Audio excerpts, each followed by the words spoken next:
I love the why. I'm a deep, deep proponent of the why. People who've been listening to me, whether it's at my Phoebe meeting, my ITI meeting, whether I'm speaking from the stage, or whether I'm doing this podcast, my why was so I could pick up my daughter from school on time. Knowing your why is the thing that makes you strong enough to be able to face the downturns. Your instincts understand money really well, even if you believe you don't. And it's just making that freaking choice. It's not that hard.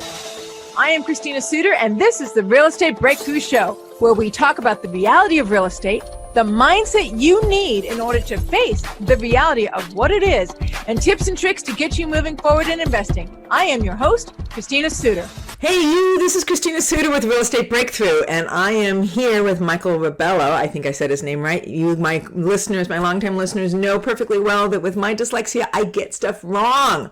But that does not mean that I am a completely competent investor, especially when it comes to math and Excel spreadsheets. I love those. I am a geek, and I love geeking out on them, and it's part of what is my secret sauce in investing in real estate. Michael stood out to me. He is a young man. I won't tell you how many years younger than me he is, but he is a young man, and definitely younger than I am.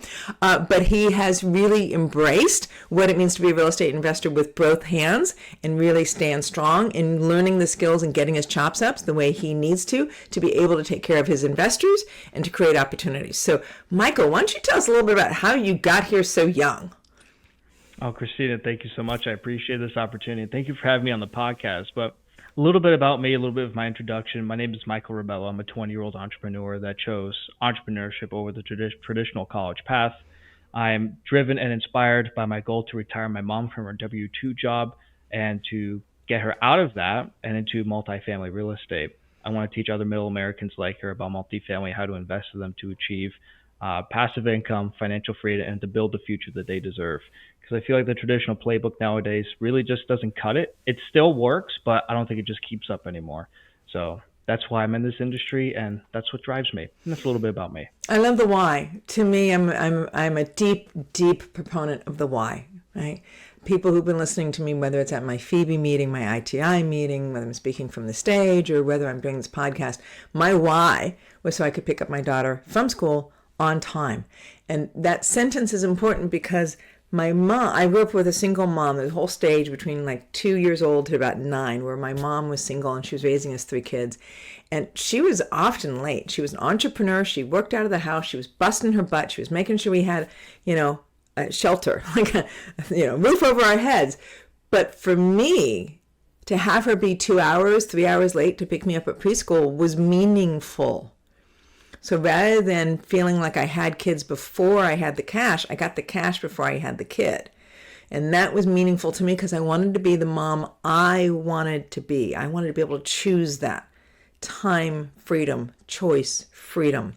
And I did do that. It meant I got 1 kid instead of 3 kids, but I did get a kid and she is a rock star. I love my daughter. She's fantastic. And we still get along even though she's 16, which is I'm grateful for every day because I know someday we may not, but for right now, I'm grateful for it. So knowing your why is the thing that makes you strong enough to be able to face the downturns. And I've definitely faced some downturns, and it's definitely been a pain in the backside. But keeping the beep out of the video. But knowing your why, and knowing your why at 20, that's outstanding.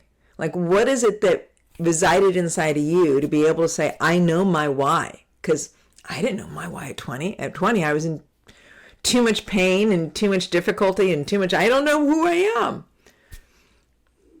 That's a great question. And just to rewind about 3 years ago, I was still a junior in high school. And I was learning about business and finance, entrepreneurship, marketing, and how to start your own business, how to invest in the S&P 500 and other stocks like that. And I loved it. I've always had the entrepreneurial grit when I was just a kid. And I guess I'm still a kid, I don't know. But I've always appreciated the fact of ownership and to take ownership of your life, the ownership of your business, and just to help people along the way. So one day, I'm at home. I think this was probably like a Saturday.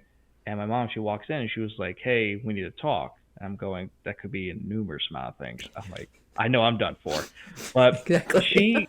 she grabbed a notebook and a pen. And she was like, I'm going to teach you about compound interest, 401ks, IRAs, and CDs, and how that all works. So I was like, okay, I mean, I don't know why this applies to me. And she was teaching me and letting me know that basically the way that she put it, she feels that she was so financially illiterate that she let our accounts just go on this long without producing the returns that we deserved.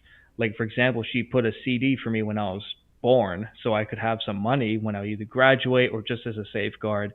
And as of that time, it was supposed to be making 5% at the best. That was our local bank was producing at.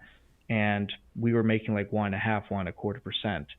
And I didn't understand fully at the time, about maybe a year later. And I was like, okay, this has to change. This has to change like now. We have that notebook still where we just started to write down different investment options to see where we could put our money so we could get the returns that we deserve. Now money makes money for us. Passive income, essentially. And I told my mom, like, listen, if we want to open up a Fidelity account, I'm learning how to invest in the stock market, knowing where to see whether it's bearish or bullish, when to buy, when to sell, when to hold. And she's like, okay, let's do it. I tried that for about a month and a half. My eyes were glued to Bloomberg stocks, the Schwab network, Yahoo Finance. I'm like, I'm pretty sure my eyes were rotted by that time. And it didn't work. It wasn't scalable. There wasn't enough coming in, and I didn't know as much as I should have known at the time. Went back to the drawing board, started to look at different investment options like gold, silver, oil, private equity, solar at that point, just anything that we could potentially get into so that our money makes money for us. After weeks of research, we kept going back to the same core thing, which is real estate. And I was like, I mean, we could do that. We didn't want to do the fix and flip or, rent one side and we live in the other side. We didn't want to do that because mom still had a full-time job. I was still in school full-time. And we joined Multifamily. We joined a couple of networks. We went under a mentorship program. And the main key thing that they talk about is you're not just in it for the money. There's a why behind it. There's a reason why you joined this industry. So after doing a lot of soul searching, I was like, you know what? My mom is working for a company that kind of labels her as a number, non-employee. And she's just getting more work put on her plate, and she's not getting quote unquote compensated for that work. And just look at her, all these long hours working this job, keeping me fed and keeping a roof over our head. I'm like, you know what, mom, this is what's going to happen. She's like, what? I'm like, I'm going to retire you from your W-2 job, whether it's you joining with me in real estate full time, but sooner than later, I'm going to make sure we have enough income coming to this house where you don't even need to think about a job. And she's like, all right, let's do it. And what got me to that point with the why is, I want to give back to my mom. And then I realized that's not just my mom. There's a lot of other people that are like her, that are in that same rut, in that same stuck point where they want to have their goals, but they don't know where to turn.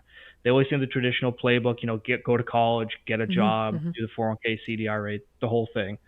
And it just doesn't keep up. And they might be working till they're 65 or 70, and they want time for their kids. They want time for their family. They want time to go on vacation or just time for themselves. And we don't give ourselves enough of that. So I was like, I got to do something about this. So it all started with the catalyst of, seeing my mom work so many hours and just doing so much as she is of a mother, that motherly instinct, keep the roof over the head, keep the family fed. I'm like, no, that's got to stop. I have to do as much as I can to give back to her and also middle America that she's worked for. So. You're making me cry. Like, literally, you're making me cry. Like, literally, my face is turning pink. I don't know if you saw it, but you probably weren't looking at my face during your story, which is fine. But it does make me cry because there's an authenticity to that. How many of us know either a family member or ourselves who are stuck and not knowing how to use the financial system to our advantage, feeling like it's outside of our control, outside of our knowledge base, outside of our understanding. And yet all that is so simple to fix. From my perspective, from your perspective, now that we've taken the time to join a mentorship program, or we've taken the time to do the research and do the studying, taken the time to contemplate, make a list of all the things possible to invest in, and then making a choice, and then stepping into that choice to actually create momentum and traction. Right? It's not that hard. It feels hard. I have so many clients who come to me, especially women in particular, I don't really understand finance. I don't understand what I'm doing with my money, or I don't understand what I'm doing with real estate. And as soon as you put a dollar sign in front of it, all of a sudden these women are super smart.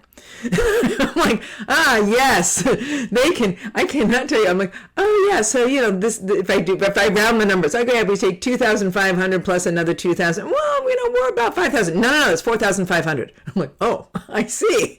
Well, your instincts understand money really well, even if you believe you don't, right? And it's just making that freaking choice. It's not that hard to get intimate with it and then find your lane, because there are so many lanes in real estate, so many places where you can choose your vision, your financial freedom, in alignment with your natural talents and your passion. Like it's there, whether it's real estate or other forms of investing. So I love the story. I'm sorry, it makes me particularly passionate and excited to hear that you guys did the work unintentionally or intentionally to go, okay, here we are. And you guys are now here, and your mom is an amazing human being. I mean, I know you're the kid, and maybe you have your opinions about your mom, but from the outside, having met her, right, she's huggy, she's authentic, she's driven, and she's competent. And I'm like, wow, good for her that she keeps her authenticity in place while she's also focused on being able to serve others. Nice. Like that takes an inner talent and momentum, skill, grit. So I admire her. And I think she's doing an amazing job. I know her current boss would be incredibly sad the day that she retires. I'm just saying, because he relies on her 100%. A lot. That's right. Yep. And I'm like, I'm going to put an end to that. Now we're going to be working together. Vash, you're just going to have to live with it. Sorry. I've got right? I got a plan of retiring her.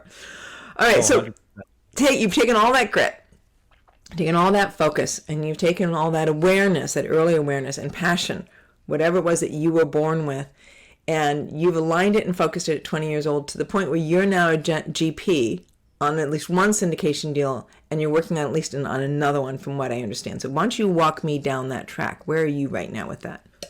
Of course, happy to share. So earlier this year, we're working with, Mom and I were trying to figure out where we were in our investing career. From moving from Massachusetts to Tucson, we were just busy as all can be, especially with me graduating and then coming here. We wanted to move out here for a very long time.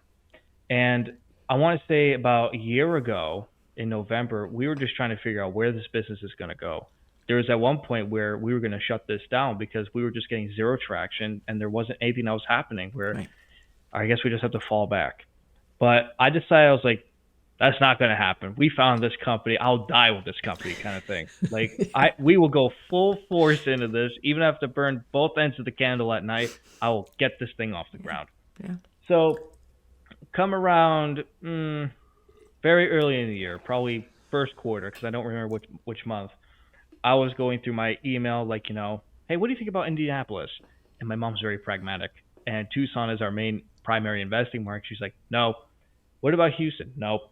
What about anywhere in Florida? Nope. Okay, what about anywhere in Texas? Texas is big. She's like, nope. I'm like, okay. So we're getting nowhere pretty fast because the Tucson market really wasn't yielding what we wanted. So I was like, I got to find something. Right. I have to find something at all costs. And I looked at this one particular deal that came across my inbox, and it was with a team that we know. And now that we're working with this team, but I'll plug them in a second. She was like, now what are you looking at? I'm like, I'm looking at a deal in Tyler, Texas. She's like, no. I'm like, just hear me out.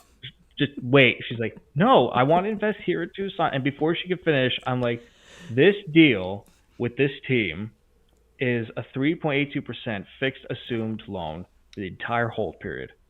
And she was like, all right, now you have my attention. I'm like, thank you.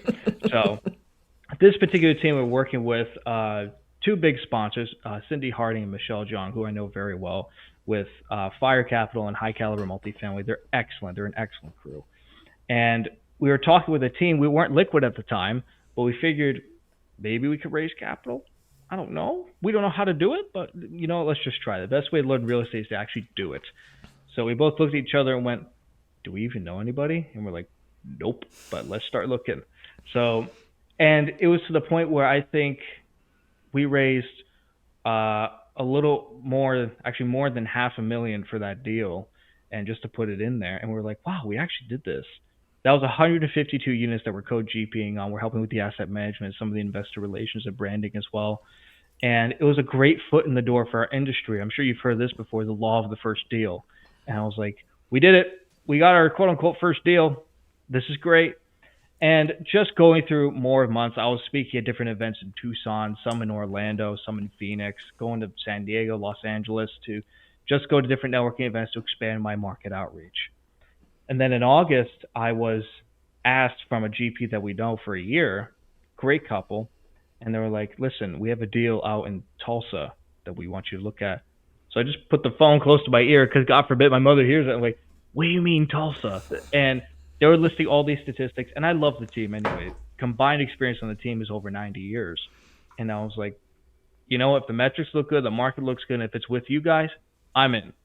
And I told Mom, I'm like, hey, we're going into this deal. She's like, have we even looked at it? I'm like, I have. We're going in. So that's 64 units. So currently, and actually, as of this day, we'll be closing probably by mid-December. So right now, we're already on the contract. We've already done that. We've just finished our due diligence process. So right now, Mom and I are co-managing over 200 units. And it was an amazing foot in the door to get into this industry. And that's kind of how we got in. At least that's how we started. So let's be very clear to the listeners. I'm just letting you know, guys, if you're listening to a story, it's not like his mom was in the industry or that his mom is an expert in the industry. Actually, the one who's put the work in to become the expert is Michael, is you. And your mom is your teammate. And you guys are working together as far as a brain share. But my perception in looking at you guys is really you're the momentum behind it. She's the cross-check. And between the two of you guys, you make a balanced team. 100%. She's the I'm the visionary. She's the pragmatic, Right. Pragmatic leash where she's like, oh no, you don't. We gotta come back to ground for this one. And it's very good because I'm very ambitious and driven and much of a visionary. She's very pragmatic to make sure this is logical and makes sense and we could get the most profit out of this specific decision. And with her business experience, of course, I'm 20. I don't have a lot of business experience, so I leverage that all the time. I'm like, Mom, what do you think of this? Yeah. Even with an email, I'm like, does this sound right? And then she'll be typing away, and I look at it, I'm like, it's completely different, but I love it. So I leverage that experience all the time and forever grateful for that. So yes, we make a perfect balanced team. Yeah, I have that with another company of mine called ITI Education and Networking. And I always wanted to create, like I've been teaching a program, but I always wanted to create a larger structure around the real estate program I was teaching. And then I met Steve. And then Steve's like, well, let's do it. I was like, oh, okay, let's do it. You know, like, but he had the momentum. He's like, no, we're going to do it. We're going to create it. And this is what a business looks like. And here's the 5 elements. And we got to put these elements together. And I'm like, oh, like, cool. Right? Between the two of us, there's a momentum, right? We both show up for each other, even when he's distracted, because we're both professional real estate investors, right? So I'm distracted in Tulsa or in Oklahoma or in Indianapolis, and he's distracted in Georgia and Chattanooga, and like, you know, we're like, okay, well, you're distracted, we got to get back over here, like, you know. So there's this togetherness that momentum creates because of the two of us, right? And that two of us together allows for more movement. And I'm in my 50s, and I'm just now starting to understand the power of that level of partnership of two people being committed to the similar vision. It doesn't just double your speed. I think it literally triples your speed or quadruples your speed, because there's something about two together that really creates something powerful. Now, some people might go to the Bible and say, hey, you know, where two or more are joined. Some people might just go to business, might go to systems, psychology. You know, it doesn't matter because there are multiple systems that all point to this. But it took me 30 plus years to get to the point where I'm like, oh, that's how that works. Right. Right? All right. So I think it's amazing that you guys have made such traction in such amount of time. And it seems like a short amount of time. So, and I love that you've chosen to not stay in the school system. So how would you suggest, even like really got a unique story or some way of inspiring other young men and women, right? Like you, to say, no, I knew that this was my right track. Here's what you can do. Here's what you can embrace, or just a unique story. I love that. So when I was taking my SATs, which I forget what it stands for, but basically, you know, what is your Scholastic Aptitude Test is what I think it stands for. Yeah, whatever that nonsense. Whatever that nonsense is. Yeah, go ahead. Hieroglyphics to me. Okay. But anyway, I was like, this can't be for me. Like, why am I doing this? Like, why am I learning these subjects? In fact, funny story, I was going to be penalized if I took another business and finance course in my school. Oh, Of course, my mother was going to have none of that. And I was yeah. like, Mom, let's be civil. Let's be civil, please. Because I've already completed my credits for graduation for that specific course. And they told me you have to take a music and arts course. I looked at my guidance counselor dead in the eye. I'm like, you're telling me that's going to pay the bills?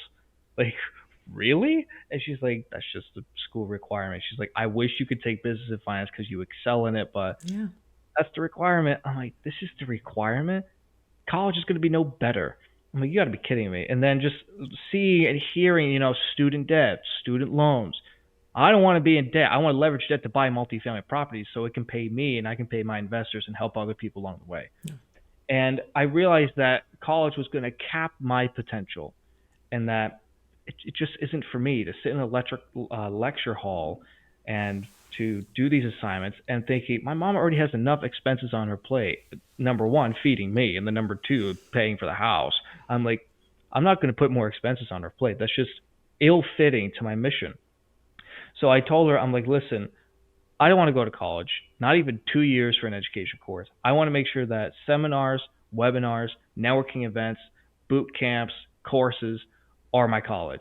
Because if I could immerse myself, create my own college, which is multifamily real estate or different real estate options in general, and if I could immerse myself in there, I'll become one with the system and I'll just learn from different aspects. Instead of me going to a college that has a bunch of different other subjects, why don't I just make my own? It's no different if I pay for a course, like a one-time fee for a course, and I just learn from it, and I go to another course, or I just network with this particular group of people. I can leverage a network. I can leverage other people's knowledge. In college, I can't. In high school, I couldn't. So I was like, no. So when you want to go to college, think very wisely. Like if you're going to be an engineer or a doctor, absolutely go to college. Because if I'm going to have surgery, I don't not need to be looking over at the table. You're on WikiHow. That's not going to happen. Like absolutely not. But if you're going to be like, for example, a cook or a business owner or someone in finance, you don't need college. In fact, it's going to put you farther back. If you want to be a cook, go mentor or go under an internship with a professional chef. If you want to go into finance, go under a mentor, like for example, Russell Gray, him on sales, on finance. Do something like that where you could get alongside with them and learn them and maybe provide value to them and vice versa. So that's really where I got it from. And I wish that my generation could adopt this to say, like, whatever track you're going to go on, find a mentor or a group that has that and stick with that. Because if you can immerse yourself into that, it's like the law of the group. If you're surrounded by 3 millionaires, you'll be the fourth. Kind of that similar sense. So that's the advice I would have. And that's pretty much why I was able to differentiate myself from the college path onto the entrepreneurship path. It's a perfect story. And I think it's well stated in the way that I think young people can relate to it. And Russell Gray is an amazing mentor, and I love his courses. How to win funds and influence people is the courses I've taken with him.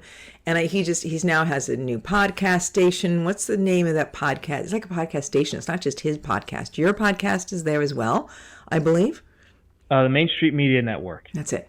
Main Street Media Network. So check it out, guys, because there's not just Russell there, although Russell is there, but Michael is there and some other podcasters. I think Karin Hall is there in being able to really reach Main Street. I mean, you said that early in our interview where you said, I want to help the Midwest, where we were, right? Where my mom and I were stuck. We want to help those people understand. Like, it isn't just, and the coast need it too, by the way, because the coast have a tendency to think that they're super special. Forgive me, I'm in Los Angeles, so Los Angeles people can throw tomatoes at me if you see me. But we have a tendency to think we're super special because we're so progressive. But then you've got the Midwest, and they're like, well, but tradition is the only way that we know. And it's like, well, neither one of you guys are right, in my opinion. I'm just going to say, neither one of you are right. The special doesn't help anybody. Right? Because that's just arrogance and righteousness. And staying just in culture doesn't help anything because it's also self-righteousness. This is the right way. This is the right way. I'm like, guys, that's not going to help anybody move forward if we're standing in this conversation called, I'm right, you're wrong, and this is the only way life lives. And I'm like, no, it's not. Have you not noticed? Right? Like some people, my daughter's going to go to college. She wants to do biology. Biology, college, those two go together. That's beautiful. That's perfect. But if you want to understand real estate, I have yet to find a real estate program that really teaches the reality of real estate. They tell you what it should be versus what happens. And your mentors can tell you what happens because it's a very on the ground, engaged, almost kinesthetic thing, right? And so you have a mentor. You have Russell Gray. He's fantastic. And I'm part of the collective, which has Russell Gray in it. And I know I don't know if Russell's worked this out, but I have been hounding behind Russell for a couple of years now. Like, hi, Russ. Hi. Good to see you. Glad to see you. Nice conference. Right? To be able to get, now I'm in the collective and I really love being around, right? These mentors, these powerful men, they happen to all be men right now, these powerful men who have all made their name in their particular slice of the real estate or investment world. I'm like, yes. Those are the people I want to hang out with because ultimately that's what I decided I wanted to do. Even though I have a master's in psychology, even though I went to college and got my bachelor's degree in business, I still landed on I have the heart of an entrepreneur. And the heart of an entrepreneur wants to be in certain businesses because we want that freedom to be our own momentum, to create our own future, to create our own life, and to have the control of knowing that we brought that home. We used our grit, our focus to create our financial freedom and can affect and create impact and give back to others. We can expand beyond ourselves, creating goodness. I believe that's the heart of an entrepreneur. And you clearly have that heart, which is fantastic. Okay, Michael, how do people get a hold of you? You've already told us why you use real estate to break through to your financial freedom. You told us your why at the beginning. So I don't need to ask you that question. But this is the Real Estate Breakthrough Show, so I have to at least say that piece. But you already told us your why, which is fantastic. If people want to get a hold of you and they want to understand how they can invest with you, they want to understand how they can just say, hey, dude, like you're my age. How do I get past this? Because honestly, don't be surprised if you start mentoring people pretty quick here. So how do people get a hold of you?